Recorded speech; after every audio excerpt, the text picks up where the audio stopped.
3 kundan ortig'i harom. Mana 100 kilolab osh qilamizmi, o'ntalab qo'y so'yamizmi, uni foydasi yo'q. Faqat duo.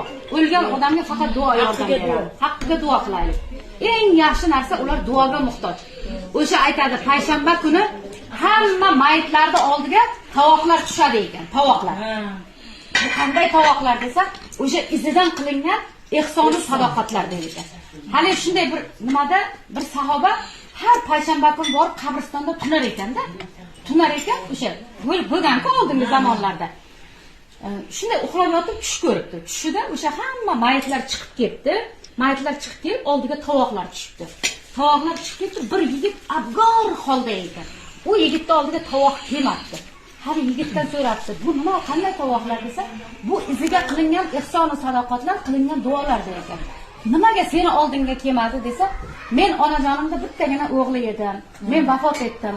Onajonim uyiga go'yandalarni chaqirib, hammasi betini yulib, qora kiyim kiyib, darvozalarni qoraga bo'yab, onajonim qattiq azo ochgan. Shuning uchun meni oldimda shunday hali bola zanjirband bo'lib yotar ekanda. Meni oldimga hech narsa kelmadi dedi. Hali olib sahobadan o'sha avliyodan iltimos qildi. Paloncha joyda meni onam turadi. Jon sahoba borib onamga ayting, go'yandalarni tarqatsin. Menga ozor beryapti. Ko'p yig'lamasin, onajonimga ayting va izimdan ehson bersin dedi. Hali sahoba uyqudan uyg'onibdi.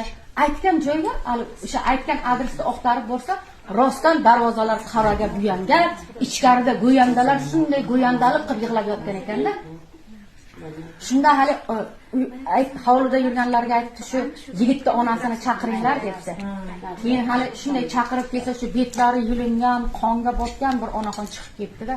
Keyin hali onaxonga aytdi, onajon, sizga o'g'lingizdan debdi, xabar olib keldim debdi. Hali ona shunday o'zidan ketib qoldi. Kecha keyin yana o'ziga suv sepib o'ziga keldiribdi. Kecha men qabristonda tunagan edim. Hammani ko'rdim. Hammani oldida tovoqlar tushdi.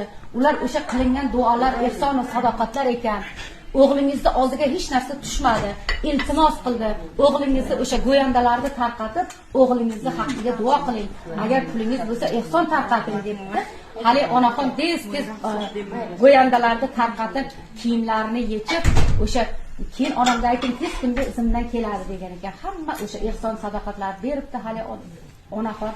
Keyingi payshanba borib hali sahoba o'sha avliyo yana qabristonda yotsa, yana xuddi o'sha tish takrorlanibdi. Hamma mayitlar chiqib ketdi, ularning oldiga tovoqlar tushibdi. Hali yigitning oldiga ham tovoq tushib ketdi. Hali yigit zanjirband yechilgan ekan, xursand ekan. Hali sahobaga rahmat sizga. Shuning uchun o'sha kilolab mana 7-40 qarang, mobodo izida yetimi bo'lsa, mana shu har payshanba borib yeb kelaveramiz-ku, do'zaxni o'tini yer ekanmiz. Bir ozgina o'ylaylik, mayitni izida yetimi qolib ketdi. Men qanday qilib borib har payshanba uni oshini yeb kelaman? Agar ochimdan o'layotgan bo'lsang, endi qilma shu ishni. Voyaga yetmagan go'daklar bo'lsa deyman. Shuni aytaman-da.